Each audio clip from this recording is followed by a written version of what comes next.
You want to record Foley for someone that smokes, but you don't have a bag of cigarettes or a cigarette. You can also use that, like something improvised. I somehow like the creaking of that box, and I used this for many films over years. So when it comes to lighters, I argue that you should buy a big collection of different lighters. 2 clicking ones.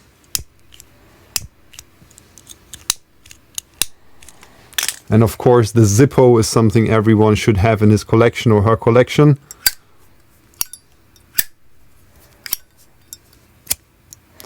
So of course you should not smoke, but for Foley we have to do it.